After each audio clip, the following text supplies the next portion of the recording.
Charanam. Om Jnanatimirandasya Gyananjana Shalakaya Chakshurummilitan Yena Tasmai Shri Guruve Namaha Shri Chaitanya Manobishtam Stapitam Yena Bhutale Swayam Rupa Kadamayam Dadati Swapadantikam Vandeham Shri Guru Shri Yuta Padakamalam Shri Gurum Vaishnavamscha Shri Rupam Sagrajatam Sahagana Raghunatam Vitam Tam Sajivam Sadvaitam Savadutam Parijana Sahitam Krishna Chaitanya Devam Shri Radha Krishna Padan Sahagana Lalita Shri Vishakam Vitamscha Hey Krishna Karuna Sindhu Dinabandhu Jagatpate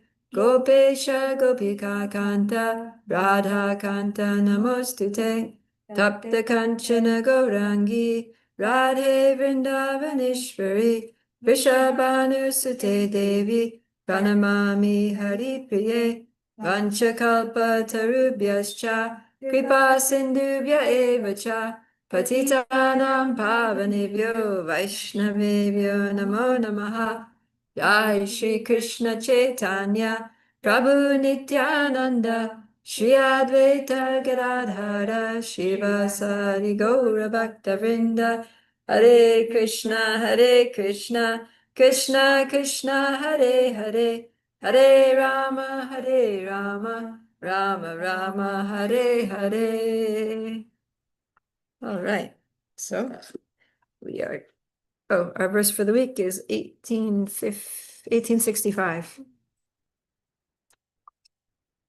Manmana bhava madbhakto madhyaji mam namaskuru mame vaishyasi satyam te pratijane priyosi me. Let's do it again. Manmana bhava madbhakto madhyaji mam namaskuru mame vaishyasi satyam te pratijane priyosi me. Always think of me, become my devotee, worship me, and offer your homage unto me. Thus you will come to me without fail. I promise you this because you are my very dear friend. Woo. Okay. So now we're starting, yesterday's class was all about 1866, which is fine because it's such an important verse. So it's good that we discussed it at length. And now we're moving on to text 67. So 1867. From Bhagavad Gita as it is by His Divine Grace A.C. Bhaktivedanta Swami Srila Prabhupada Ki Jai. Idam te natapaskaya na bhaktaya kadachana na cha shushushave vachyam na cha mam yo vyasuyati. Who wants to read Kritika? This confidential knowledge may never be explained to those who are not austere or devoted or engaged in devotional service, nor to one who is envious of me. Purport. Persons who have not undergone the austerities of the religious process, who have never attempted devotional service in Krishna consciousness, who have not tended a pure devotee, and especially those who are conscious of Krishna only as a historical personality, or those who are envious of the greatness of Krishna, should not be told this most confidential part of knowledge. It is, however, sometimes found that even demonic persons who are envious of Krishna, worshipping Krishna in a different way, take to the profession of explaining Bhagavad Gita in a different way to make business. But anyone who desires actually to understand Krishna must avoid such commentaries on Bhagavad Gita. Actually, the purpose of Bhagavad Gita is not understandable to those who are sensuous. Even if one is not sensuous but is strictly following the disciplines enjoined in the Vedic scriptures, if he is not a devotee, he also cannot understand Krishna. And even when one poses himself as a devotee of Krishna but is not engaged in Krishna conscious activities, he also cannot understand Krishna. There are many persons who envy Krishna because he has explained in Bhagavad Gita that he is the supreme and that nothing is above him or equal to him. There are many persons who are envious of Krishna. Such persons should not be told of Bhagavad Gita, for they cannot understand. There is no possibility of faithless person understanding Bhagavad Gita and Krishna. Without understanding Krishna from the authority of a pure devotee, one should not try to comment upon Bhagavad Gita. Thank you. Yeah, so Prabhupada's saying, Krishna is saying, after explaining speaking the whole Bhagavad Gita, giving all this knowledge, then he's saying that this confidential knowledge should not be explained to those who are not austere, not devoted. And he says, this sounds great here. Na atapaskaya, so tapas means austerity, those who are not austere. And na abhaktaya, so bhakta means devotee, and abhakta means one who is not a devotee. Then he says ashushushave, ashushushave. So shushushave means those who wish to hear, or those who respect. It has all these connotations of offering respect, offering service, wanting to hear from. So somebody who is negligent and who is not. So basically Krishna is saying, yeah, don't explain this to somebody who doesn't want to hear it, who disrespects you, who, is just, yeah, abhyasuyati, who is envious and antagonistic and, not willing to hear, basically. So don't tell it to those people. So it's not that the person has to be, like a practicing devotee already before they hear Bhagavad Gita, but they have to at least be receptive. They should be open-minded and they should be favorable. And yeah, that goes along with what's recommended for Madhyamadikari, for the preacher, is that we deal differently with 4 different kinds of people. So the first is that the Lord, right? The first category of person is the Supreme Person. And so we should worship the Lord. And then then there are devotees. So we should make friendship with the devotees. And then then there are innocent people. So we should be merciful to innocent people. And then there are ignorant or envious people, antagonistic people, and those we should just keep a distance from. Because anyways, like the more we try to explain Krishna consciousness to them, the more they're just going to get angry and, offensive. So that's basically the kind of people he's talking about here. Is that people who are envious, have no interest in Krishna consciousness, and don't want to hear it, or disrespectful and just don't want to hear it. So, don't waste your breath on those people. And Srila Prabhupada takes it here in a slightly different way in the purport, at least the beginning of the purport. He's saying that he's taking it from the angle that this confidential knowledge, Bhagavad Gita, should never be explained by people, right, who are not devotees, basically, who are not engaged in devotional service and who are envious of Krishna. Because he says that sometimes it's found that even demoniac persons who are envious of Krishna, worshiping Krishna in a different way, take to the profession of explaining Bhagavad Gita in different ways to make business. So Prabhupada is saying that should not be done, right? He ends with saying that without understanding Krishna from the authority of a pure devotee, one should not try to comment on the Bhagavad Gita. And that anyone who really wants to understand Krishna has to avoid such commentaries on the Bhagavad Gita. And then, so then he takes it this way, that the reason that they shouldn't try to comment on Bhagavad Gita is because they're not able to actually understand the Bhagavad Gita, because they're not austere, they're not devoted, they're not really, they're not respectful to devotees, they don't have a service attitude towards Krishna or his devotees, and they're envious. So how are they going to understand? And if they can't understand, then how are they going to comment on it? How are you going to present something and write a book about something that you don't understand? So that's how Prabhupada's taking it. He's not saying that we shouldn't go out and, try to find people who aren't devotees and give them the knowledge of Bhagavad Gita to make them devotees. He's saying he's taking it another direction. Yeah. And then actually Prabhupada says back in chapter 3, text 30, he says, so this is in relationship to, people being bewildered by the modes of nature. Yeah, Krishna says in this verse, bewildered by the modes of material nature, the ignorant fully engage themselves in material activities and become attached, but the wise should not unsettle them, even though those duties are inferior due to the performer's lack of knowledge. That's what Krishna is saying. And then Prabhupada in the purport, he says that, he says, men who are ignorant cannot appreciate activities in Krishna consciousness, and it advises us to not disturb them and simply waste our valuable time. But the devotees of the Lord are more kind than the Lord because they understand the purpose of the Lord.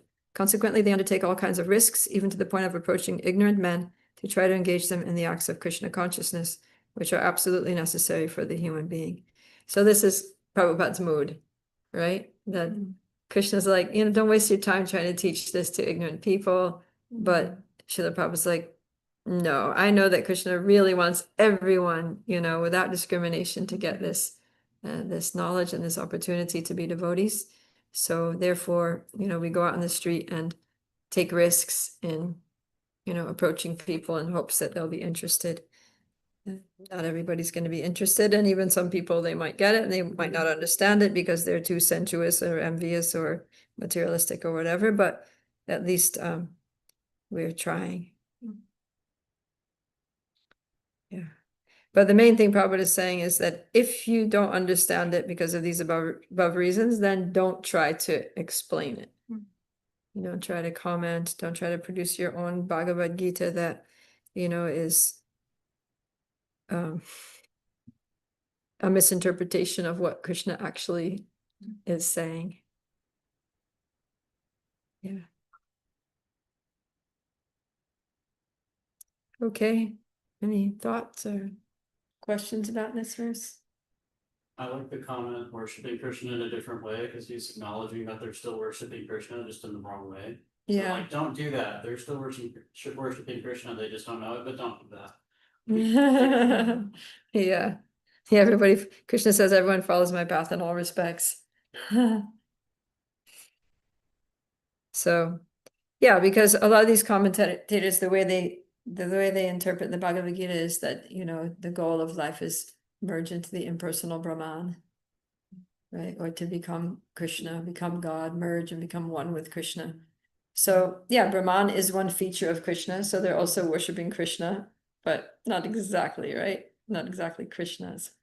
They're worshiping Krishna's effulgence, basically. So they're worshiping Krishna in a different way.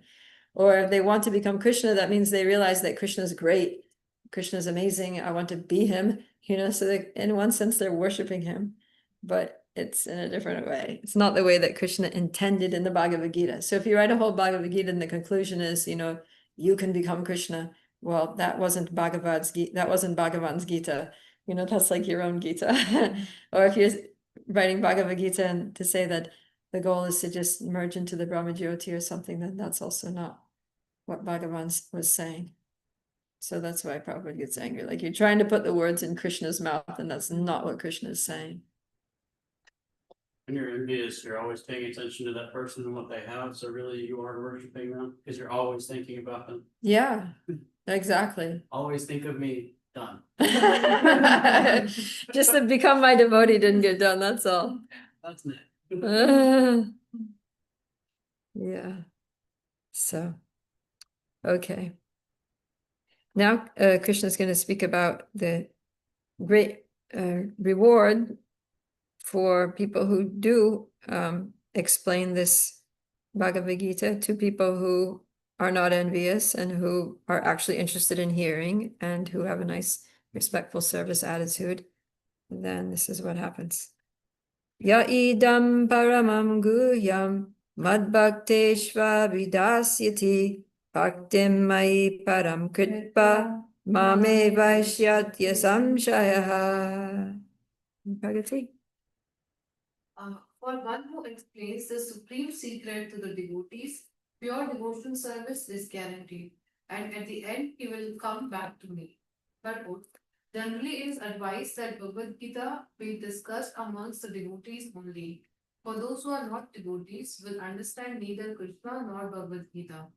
Those who do not accept Krishna as he is and Bhagavad Gita as it is should not try to explain Bhagavad Gita whimsically and become offenders. Bhagavad Gita should be explained to persons who are ready to accept Krishna as the Supreme Personality of Godhead. It is a subject matter for the devotees only and not for philosophical speculators. Anyone, however, who tries sincerely to present Bhagavad Gita as it is will advance in devotional activities and reach the pure devotional state of life.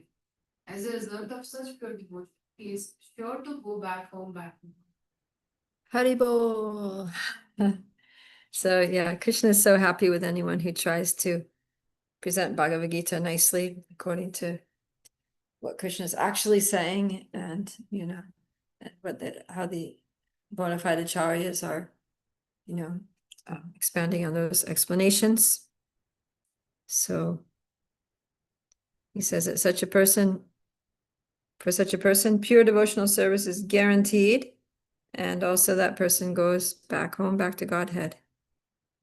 So yeah, it's nice. Now we're coming to the end of Bhagavad Gita, so you've all studied the Bhagavad Gita very thoroughly, right? We've read every verse, Sanskrit, English, purports, discussed it.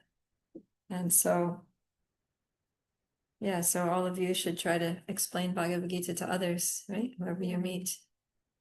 Talk about Bhagavad Gita, tell them something you learned from Bhagavad Gita, give Bhagavad Gita classes, and distribute Bhagavad Gitas, and tell them read this book. And if you have any questions, just ask me, because I've studied it thoroughly. And yeah, pure devotional service is guaranteed, and at the end you go back to Krishna, is what he's saying. So yeah, and then he continues talking about how much he appreciates those who are teachers of Bhagavad Gita, text 69. Nacha tasman manushyeshu kashchin me priya kritaha bhavita nacha me tasmad anya priyataro bhuvi. Go ahead, Daniel. There is no servant in this world more dear to me than he, nor will there ever be one more dear. Jai.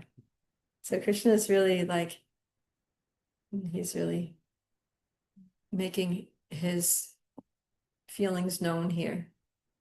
If you want to please Krishna, like Srila Prabhupada said, if you really want to please me, distribute my books. Krishna is saying, if you really want to please me, then teach Bhagavad Gita. Share this with those who are open-minded and receptive, and who are willing to embrace, principles that support understanding, and who are not envious, who really want to know who is God and what does God want us to do and what does he have to say. We can become very dear to Krishna. So we had that whole chapter 12 where, Krishna was saying, person who,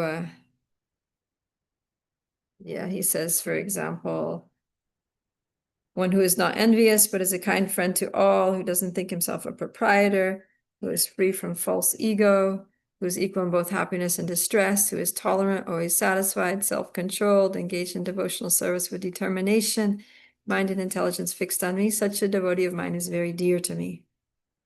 He by whom no one is put into difficulty, who is not disturbed by anyone, who is equipoised in happiness and distress, fear and anxiety is very dear to me.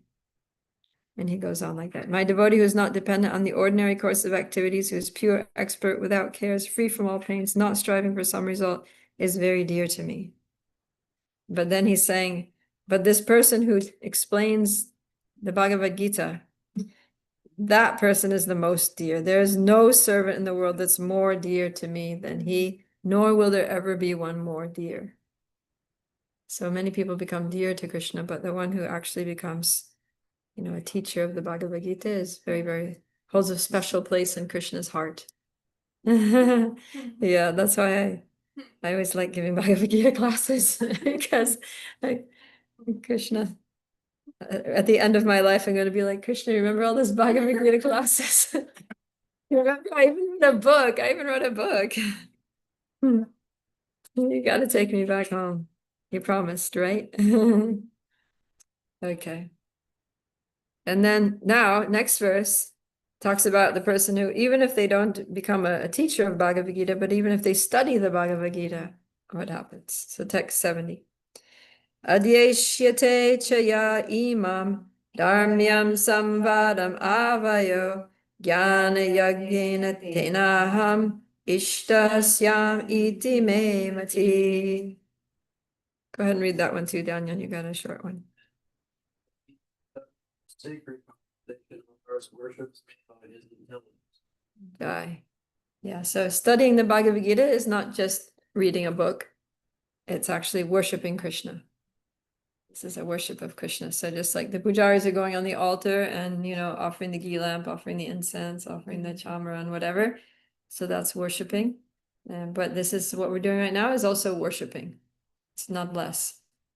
So this is worshiping, and we're worshiping, it's actually higher because that the puja you can do mechanically, right? Especially if you're a pujari and you're just like doing the same thing every day. It's like, all right, ghee lamp, ghee wicks, incense, here we go, ring the bell, do the circles, 4, 3, 2, 7, done. Okay, now, right? It can become mechanical because you're worshiping with the body. But when you worship with your intelligence, it's harder. You can't just like space out and do that, right? You're actually engaging your intelligence. Like if you're studying, you're not just hearing or just reading, but you're actually studying. That means you're reading and you're thinking about it and you're reflecting on it and you're asking relevant questions. That means you're really deeply engaged, right? So that worship is actually very, very pleasing to Krishna. We're giving full attention. So, yeah, Krishna's happy with that. And then he says that not just, so first there's a teacher, and then there's a student who's actually studying very seriously. But then there may be others who are just kind of listening. It's like sometimes in a class you have students who are just like really there, they got their books, they're taking notes, they're asking questions. And then you have some people that are just kind of sitting in the back of the room, kind of like, all right, let's see, we'll just listen. And, they're kind of like auditors. You got your full-time enrolled students, and then you got some auditors that just come and they just a little more passive. They just come just out of curiosity or, So those people who just listen, now he says they also get benefit. Text 71. Shradhavan anasuyascha srinuyad api yo naraha sopi mukta shubhalokan prapnuyat punya karmanam. Let's see. Divya, would you like to read? Sure. And I declare that he who studies the next sacred... one. Oh, sorry. 71. Sorry. And one who listens with faith and without envy becomes free from sinful reactions and attains to the auspicious planets where the pious dwell. In the 67th verse of this chapter, the Lord explicitly forbade the Gita's being spoken to those who are envious of the Lord. In other words, Bhagavad Gita is for the devotees only, but it so happens that sometimes a devotee of the Lord will hold open class, and in that class, not all the students are expected to be devotees. Why do such persons hold open class? It is explained here that although not everyone is a devotee, still there are many men who are not envious of Krishna. They have faith in him as the Supreme Personality of Godhead. If such persons hear from a bona fide devotee about the Lord, the result is that they become at once free from all sinful reactions and after that attain to the planetary system where all righteous persons are situated. Therefore, simply by hearing Bhagavad Gita, even a person who does not try to be a pure devotee attains the result of righteous activities. Thus, a pure devotee of the Lord gives everyone a chance to become free from all sinful reactions and to become a devotee of the Lord. Generally, those who are free from sinful reactions, those who are righteous, very easily take to Krishna consciousness. The word punya karmanam is very significant here. This refers to the performance of great sacrifices, like the Ashwamedha Yagya, mentioned in the Vedic literature. Those who are righteous in performing devotional service, but who are not pure, can attain the planetary system of the polar Polar or Dhruvaloka, where Dhruva Maharaj is presiding. He is a great devotee of the Lord, and he has a special planet which is called the Pole Star. Thank you. Yeah, so everybody benefits from hearing the Bhagavad Gita. So even somebody who's just a casual listener, they get free from all sinful reactions. They get purified from all their karma just by sitting down and listening to the Bhagavad Gita with faith and without envy. So that's like, people who come to the temple and they just kind of show up on a Saturday or Sunday, and then, Nanda Braja or someone sits down there at noon after the noon arti and just reads Bhagavad Gita and maybe speaks a little bit about it. So people who just, they're not devotees, but they're like, they have some faith in Krishna, right? They have some faith in Bhagavad Gita and spiritual culture, and they may not be following any of the four regs, or doing any service or anything. But whatever, they're pious, they came to the temple and they heard some Bhagavad Gita. And so they get such a great benefit, by getting free from sinful reactions. And at the end, they go to some higher planet and they have a high standard of living there. So, yeah, even they're not even trying, Prabhupada says, even if they're not trying to become pure devotees, they still, Krishna is so happy that they just happen to show up and sit down and listen to the Bhagavad Gita class. So that's why it's nice, when we're having our class here and sometimes a guest comes and we sit, just sit down. I remember like Juno used to come sometimes, and that girl Nada came once or twice, and a few random people sometimes show up, right? Ras Judah used to come. So it's nice, right? It's like they get so much benefit just by.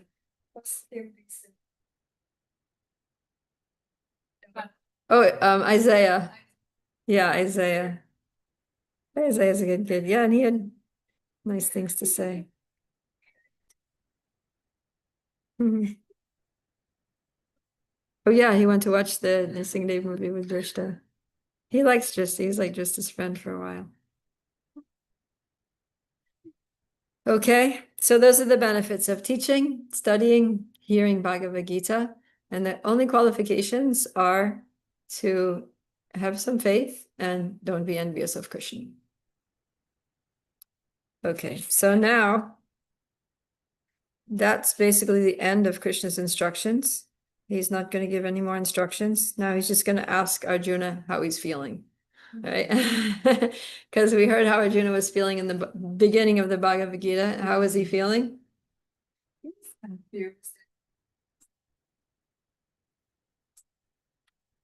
Yeah, he was shaking. It was intense, right? It wasn't just that he was like, oh, what do I do? It was like literally like he was having very strong emotions. His body was shaking. His mouth was going dry. What else? His he was dropping his Gandiva bow. He was becoming unsteady. Yeah, he was really suffering, poor Arjuna.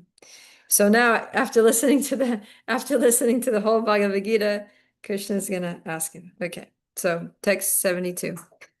Kachid etach chutam parta tvaya kagrina chetasa kachid agyana samoha pranashtaste dhananjaya.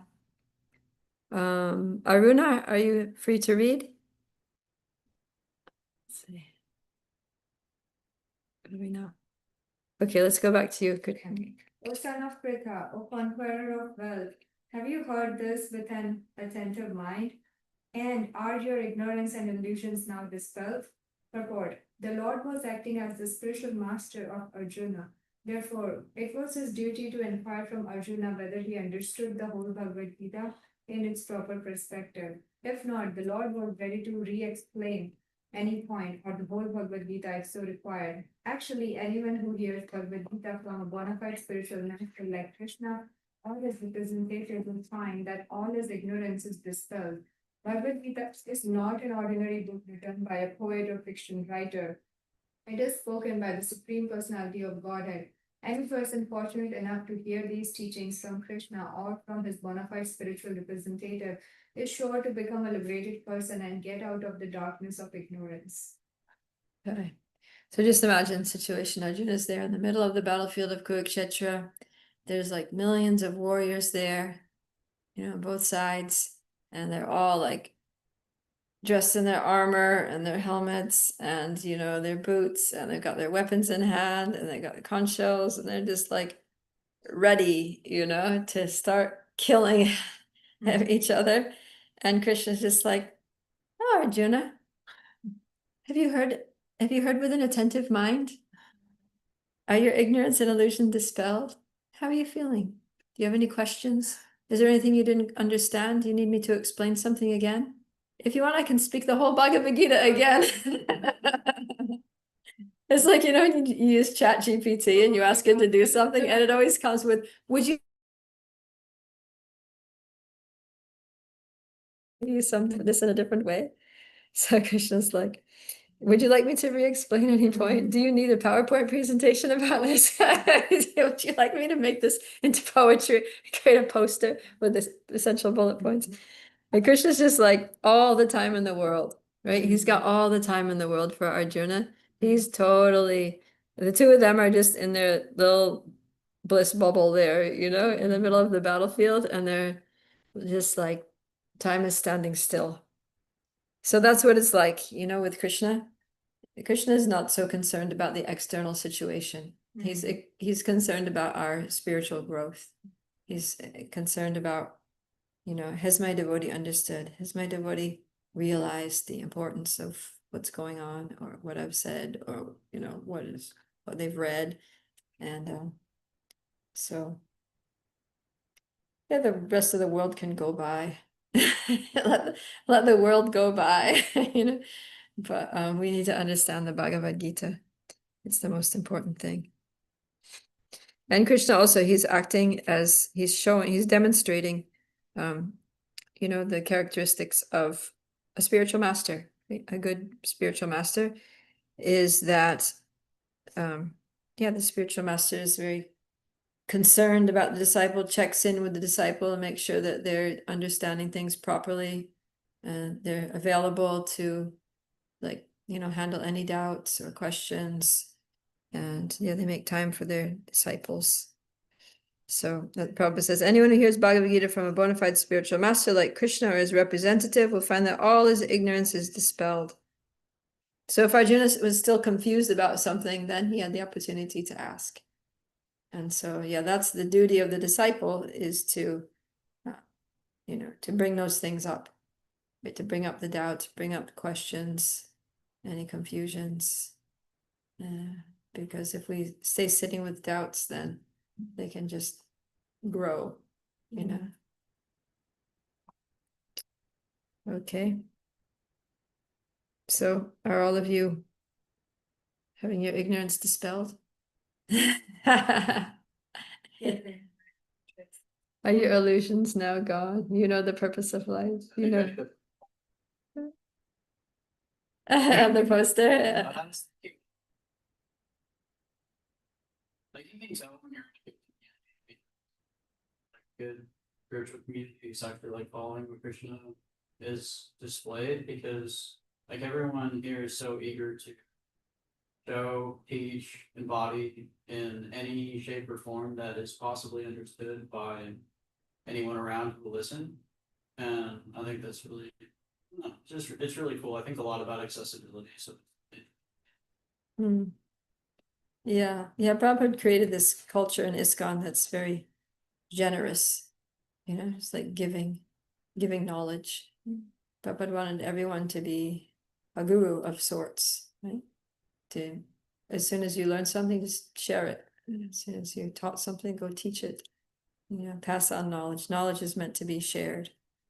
So I remember even Malati Prabhu had her daughter was like 3-4 years old, and they were traveling with Srila Prabhupada. So I think they were like at an airport, maybe they're on the airplane or something. So little Saraswati was walking around like a little kid, up the aisle of the airplane or something. And then she went up to some random stranger who was like, "Hi, what's your name?" Whatever. And she said, "My name is Saraswati." And then she said, Krishna is the Supreme Personality. She said, do you know who Krishna is? And the person said no. And she said, Krishna is the Supreme Personality of Godhead. And and she said it, a cute little 3-year-old voice. And Srila Prabhupada heard her and he said, this is preaching. This is perfect preaching. You just, whatever you hear, you just repeat. You don't need to be highly intelligent. You don't need to be a scholar. You don't need to, even have, like fully developed brain. You just, whatever you've heard, provided you've heard it from good sources or if you read it in Prabhupada's book, you just say it, you just repeat it. And to somebody who doesn't know. And Krishna's very happy. Okay, so now we're going to hear Arjuna's response, whether Arjuna wants the whole thing to be said again or he needs a PowerPoint presentation. Arjuna uvacha nashto moha smritir labda tvad prasadan mayachuta stitosmi gata sandeha karishye vachanam tava. Pragati. Arjuna said, My dear Krishna, O infallible one, my illusion is now gone. I have regained my memory by your mercy. I am now firm and free from doubt and am prepared to act according to your instructions. Haribo. In the beginning, Arjuna was like, Govinda, I shall not fight. And now he's like, all right, I'm ready. No more doubts. I'm going to fight this battle. Purport. The constitutional position of a living entity represented by Arjuna is that he has to act according to the order of the Supreme Lord. He is meant for self-discipline. Chaitanya Mahaprabhu said that the active position of the living entity is that of eternal servant of the Supreme Lord. Forgetting this principle, the living entity becomes conditioned by material nature. But in serving the Supreme Lord, he becomes the liberated servant of God. The living entity's constitutional position is to be a servitor. He has to serve either the illusory Maya or the Supreme Lord. If he serves the Supreme Lord, he is in normal condition. But if he prefers to serve the illusory external energy, then certainly he will be in bondage. In illusion, the living entity is serving in this material world. He is bound by his lust and desires, yet he thinks of himself as the master of the world. This is called illusion. When a person is liberated, his illusion is over and he voluntarily surrenders unto the Supreme to act according to his desires. The last illusion, the last snare, Maya, to trap the living entity, is the proposition that he is God. The living entity thinks that he is no longer a conditioned soul, but God. He is so unintelligent that he does not think that if he were God, then how could he be endowed? That he does not consider. So that is the last snare of illusion. Actually, to become free from the illusory energy is to understand Krishna, the Supreme Personality of Godhead, and agree to act according to his. The word moha is very important in this word. Moha refers to that which is opposed to knowledge. Actually, real knowledge is the understanding that every living entity is eternally a servitor of the Lord, but instead of thinking oneself in that position, the living entity thinks that he is not a servant, that he is the master of this material world. For he wants to lord it over the material nature. That is his illusion. This illusion can be overcome by the mercy of the Lord or by the mercy of a pure devotee. When that illusion is over, one agrees to act in Krishna consciousness. Krishna consciousness is acting according to Krishna's order. A conditioned soul, illusioned by the external energy of matter, does not know that the Supreme Lord is the Master, who is full of knowledge and who is the proprietor of everything.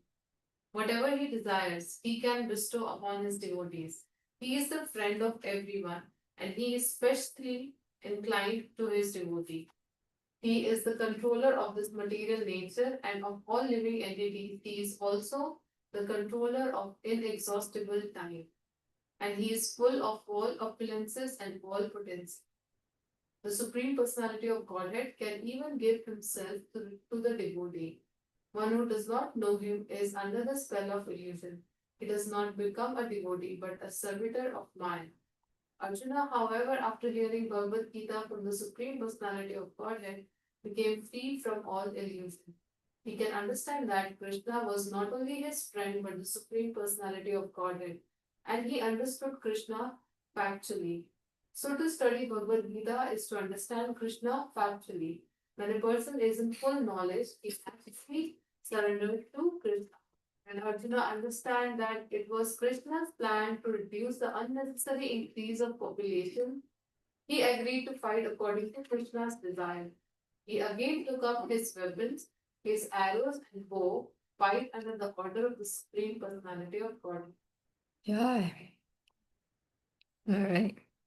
Yeah, so it's significant here that he's saying, my illusion is now gone. I have regained my memory by your mercy. So this is the situation of all of us we're in illusion, right? In this material world, we're under the influence of Mahamaya. And we're thinking that we're this material body and that, material things like money and position and reputation and family and all these things are the most important things in the world, right? When actually they're just temporary. And yeah, we're in a lot of illusion. So, sometimes by the mercy of the Lord, by the mercy of, Shastra and sadhus, we might come to the realization that we're not this body, right? And we might develop a healthy detachment from the material world.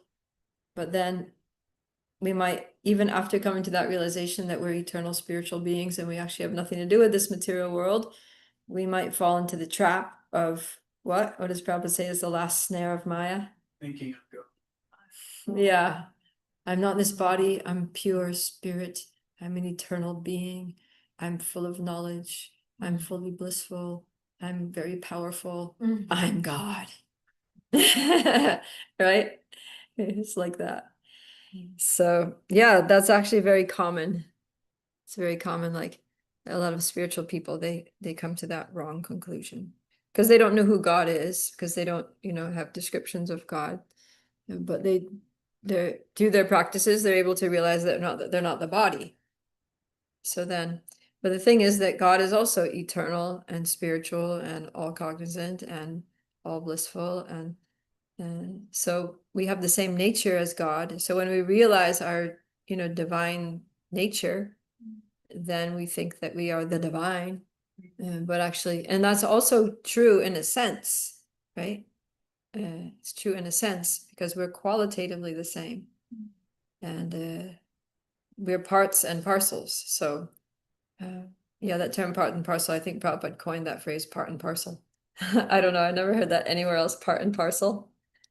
So we're part and parcel. So part means we're a part. It means we're actually like, cut from the same fabric. We're like the drop of seawater is also the sea, right? It's also seawater, but it's very different from the ocean. So that's our situation, is that we're qualitatively the same with same substance, but we're just very, very small. So yeah. So that we're not God. We kind of are in a sense, but we're also not. So therefore, Lord Chaitanya taught this principle of achintya beda abeda tattva. That inconceivably we're beda, which means different, and abeda, which means not different. We're in that category. We're in the category of different and non-different. So that's us. So we have to understand the things properly. And that's very liberating, that, okay, I'm the same as God. That means, we have a lot in common, right? We can connect very easily because we're fundamentally the same. But at the same time, I'm separate. So I'm part, but I'm also parcel. So parcel means like a complete unit in itself, right? Like you take a package, you wrap it up, you tie a string on it, you put a stamp. It's like a unit in itself, which is self-contained, right? So we're part, but we're also a parcel. We're also complete individual units ourselves, each one of us. But that's good, because that means we can have a relationship with other complete units, and we can have a relationship with the supreme person, from whom all these other complete units emanate, right? Like the verse Om Purnam Ada Purnamidam Purnat Purnam Udachite Purnasya Purnamadaya Purnam Eva Vishishite. The personality of God is perfect and complete, and because he's completely perfect, even though so many complete, everything that emanates from him is also perfect and complete. And even though so many complete units emanate from him, he remains the complete balance. So we are also perfect and complete little units that emanate from the complete whole. But the complete whole remains the complete whole, even though so many complete units emanate from him. That's the difference, right? So, yeah, so the good news is that we can actually have a relationship with the complete whole. Because we have, for both of those reasons, because we're fundamentally, we have so much in common, like everything, except our size. And because we are individuals, because if we weren't individuals, we wouldn't be able to have a relationship. Right? If we become one with God, and that's why Maya is so strong, because when Maya traps us into this misconception that I'm God, then that eliminates any scope for a personal relationship, for loving exchanges, for interactions, for service, right? Because how can you serve somebody that you just merged into? But if you're a separate person outside of that person, then you can interact with them, you can have a relationship. You need two. Our Prabhupada says you need, for devotional service, you need three. You need the servant, the served, and the service. Right? Three things need to be there. So, yeah. So we have to be careful to not get trapped by the last snare of Maya, thinking that we are God. That reminds me a lot of a type of psychology that is used sometimes by therapists. It's called internal family systems. And it talks a lot about like part and parcel, basically, and not the exact term, but like the parts of yourself and getting to know them, like your inner child or your inner teenager, like different stages of your life where you get to know them. And I've always kind of noticed the parallel there and thought it was really interesting, because it helps me understand that, I'm part and parcel of Krishna. I'm not the complete, I'm not the whole, I'm not the, supreme, but I am part of him. And yeah, it just kind of helps me understand, because I have a relationship or like an understanding of psychology. Yeah. Yeah, and Prabhupada uses the example of the machine part, like a screw in a machine or something, right? So the screw it's a whole screw, right? Like it's a whole screw. It's its own thing. It has a name and has a category, and you go to the store and you get a box of screws and it's a screw. But then when the screw is screwed into the machine, then it's part of the machine. And as long as it's screwed into the machine, then it's very useful. And if it falls out of the machine, then it becomes useless. It's still like complete as a screw, but it's kind of useless lying on the floor, right? It's like, I'm the machine and Yeah, it's like, I don't want to be a part of this machine. I'm complete in myself. I don't need this machine to be like whole and complete and like happy. So I'll just go and do my own thing on the floor over there, rolling around and having a good old time. Here in this machine, I'm just stuck. I just can't move. But if I get out on the floor, I can roll. I can, yeah, I can. Maybe someone will step on me and maybe somebody will pick me up and put me on a shelf somewhere. Oh, in that. Yeah, in the junk drawer. So that's our situation, right? We jumped out of the machine thinking we'd be happier separate from the machine, we can roll around. And now we're here in the junk drawer collecting dust. Right? trying to figure out like what's the purpose of my existence. And then, you know, we start thinking that actually I'm the machine. Everybody should plug into me. Like, what? That doesn't even work. So, yeah. So now what we're trying to do is get screwed back into the machine. Like if everybody listened to me, we could all become Right? Oh, yeah. you know. Yeah, the screw's thinking that Yeah. I'm actually okay, all of you people here in all of you items in the junk drawer, I'm the master of all this. You all exist to serve me. So I'm gonna tell you what to do and you just start, you know, obeying, and then we're all gonna be happy. We can make our own machine. We can like blast off and go to heaven and live happily ever after. But that doesn't work, right? Because because the whole purpose that they're in the junk drawer is because they also didn't want to be part of a machine. They didn't want to be part of the original machine. So they're definitely not going to want to be part of your machine, Mr. Screw. So, you know, like you obviously got to screw loose if you're thinking that way. So that's our situation. Just being frustrated and lost in a world where we don't know what our purpose is because we're so separated from our actual purpose. And perpetually trying to create a machine that you don't fit into and being extremely frustrated by it. Yeah, now that's interesting, right? Yeah. Because we're actually like the screw's trying to create a machine, but that we try to create a machine, but we don't even fit into the machine that we created. Right? So we create like, you know, community families and communities and societies and, you know, nations thinking that, okay, I am a social being, I need society, friendship, and love. So let me get married and have a family. And then you're in your family, and then you realize that, oh my God, I don't even fit in with this family. Like we don't get along at all.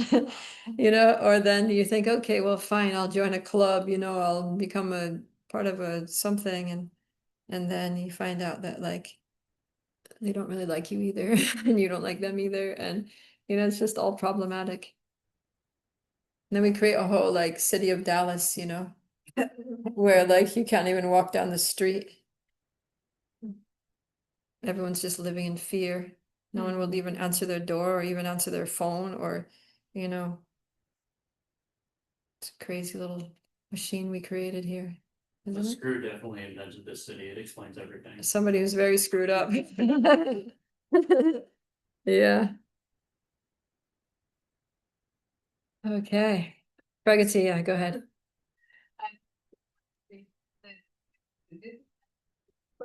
If they are God, how could they have doubts? Yeah. So they don't know what their past, like how they born. They don't know anything, but still they think that they are God. And Yeah. generally people like this are Yeah. in this.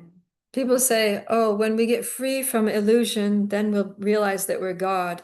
It's like, wait, if you were God, how did you get in illusion? That means Yeah. Maya must be stronger than God, and therefore Yeah. Maya must be God, because no one can be more powerful than God. Right? That's the like perfect what perfect statement to encounter who says that I'm God or something. Yeah. That philosophy. Yeah. Yeah, like why would God need to achieve liberation? Right? God Yeah, never I see. becomes bound in a situation of bondage. Does Krishna ever allow himself to be overwhelmed by something? Just like gives permission. Just curious. I mean, he allows himself to be controlled by the love of his devotees. And only that, right? Yeah, that's it. He has an internal potency called Yoga Maya, which yeah, by his own desire, makes him forget that he's God, so that he can just, you know, interact with his pure devotees like Mother Yashoda. He can really just be her child. So when Mother Yashoda gets angry with Krishna for breaking the butter pot and making a mess and feeding her butter, which was the result of her many hours of hard labor, to the monkeys and spilling it all over the floor and things, then she's chasing him around and threatening to beat him and things. Then he's like running away, and he's actually scared. He's not just he's not just like, all right, I'm God, and you know, like obviously I'm not scared of this woman. You know, he's actually scared because otherwise it's not fun for him. Otherwise he's not going to feel any emotions. Yeah, and how is he going to, you know, have those like jump into the lap of his mother and you know, cuddle with her if he, so yeah, so he, on his, by his sweet will, his own potency covers his knowledge of his omnipotence. So he does choose to forget in different lifetimes. Huh? So he does choose to forget he's God in different lifetimes for the purpose of being fully there in the story. Yeah, I mean, with Krishna, we don't talk about lifetimes because it's not like we have, Like manifestations. Yeah. in- yeah, in his pastimes. Yeah. Yeah, in specific pastimes. So sometimes he's yeah, Yogamaya is serving him in that way, and other times she's stepping aside and he's fully acting as God. I wonder if that's where some spiritual people get confused because they're like, well, Krishna does choose to like ask, like have Yogamaya serve him through that way and like make him forget. So maybe that's what they think. I wonder if they think that maybe I am God, but I chose to forget, like that kind of, and so then they don't know.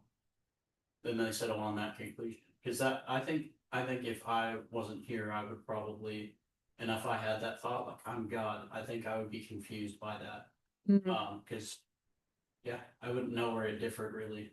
Yeah. I don't think I'm God, but if I did, I'd be confused. Yeah, it makes sense. I can see how that could be confusing, right? When you see that, okay, how can God be overcome by illusion? Well, Krishna's also sometimes he forgets that he's God and he becomes afraid and he cries and whatever, right? Little baby Krishna. So, yeah.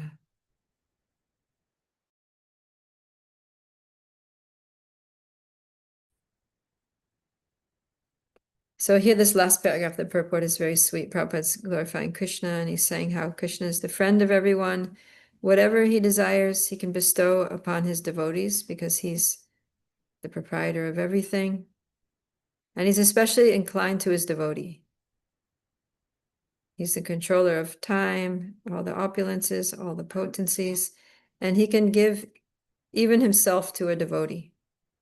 So that's nice. Krishna's so sweet, right? He doesn't, to his devotees, he doesn't just give, you know, oh, here's some wealth, here's some whatever power, right? He's like, you don't want that, right? And devotees don't settle for that either, right? The devotees are like, Krishna, I am not worshiping you to get something from you. I'm worshiping you to get you. Right? I'm worshiping you to get, you know, a loving relationship with you, to get your association, to get your eternal service, to get love for you. I don't want anything. I don't want anything from you. I want you. And that's why Krishna loves his devotees so much, because they don't want anything from him. Right? Most people in the material world, they pray to God for something. Right? They're more interested in the things that God can give him. They don't actually care about God. They just see God as like, you know, a vehicle for getting the things, material things that they want. So that's a little unfortunate for them, and it's not very satisfying for Krishna either. You know, I mean, imagine if people are just like, if you have a lot of money or you have some position or something, and people are just coming to you and like, hey, can I have some money? Hey, can you help me with that? Hey, can you give me this? Hey, whatever, you know, but they don't care about you, and it's clear that they don't care about you. And then as soon as you don't give them what you want, then they just ditch you, you know, they just abandon you and they stop coming to you. So that's God's position. That's how most people in the world deal with him. Most people all over the universe are just like, hey, give me what I want or I reject you. Yeah. So This God rude, is right? not working. Yeah, this God is not giving me what I want. Let me try another one. Right? So that's why Krishna is so happy when devotees approach him and he's like, oh, you want something? You want this? No. You want that? No. You want this? No. What do you want then? I just want to love you. And Krishna's like, oh my God. Krishna's like, really? He's like, that makes me so happy. You actually just are interested in me. So yeah, so then because of that, then Krishna, he literally gives himself, because what else is he going to do? He can't say no, right? Devotee wants nothing else but him. He can't say no. So, yeah.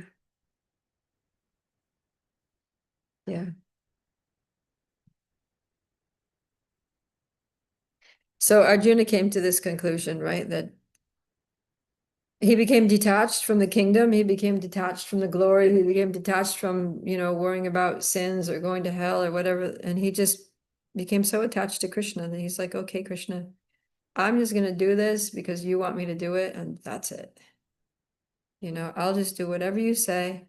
He says, I'm firm and free from doubt. I'm free from illusion. I can see exactly who you are. I also know who I am. I also know that my only duty in life is to serve you, and I'm prepared to act according to your instruction. I'm prepared to do whatever it is that you want me to do. And since you want me to fight, I'll fight. Just give me my Gandiva bow. I'm ready. Right? So it's so sweet. Okay, we better end there. And then, okay, tomorrow's Thursday. I'm gonna be on the bus. So, Houston, Sunday. So we'll have class next Monday. Because Friday I'll be in conference all day. Huh? Yeah, you'll have it, just not with me. I won't be here. But you guys will do it. Trista will be here. Sunday night. Yeah. What's happening in Houston, Prabhupada Priya? There's a North American ISKCON Leadership Conference. Oh, that's exciting. Have fun. Yeah. Thank you. Yeah. Yeah, it's all day Friday, all day Saturday, half day Sunday. But it's like a 4 or 5 hour journey. So no, I'm going with Mintiki Shori. Yeah. Okay, let me just see if there's anything out here. Oh, today there's nothing. There's one person saying Radhe Radhe. Okie doke. Thank you all very much, and we'll see you on Monday. I think we're just going to have one more class on the Bhagavad Gita. We're going to finish this Bhagavad Gita on Monday. So a little suspense as we come to the conclusion. And then, yeah, looks like by popular demand, we're going to start Chaitanya Charitamrita, right? That's good. Okay, Bhagavad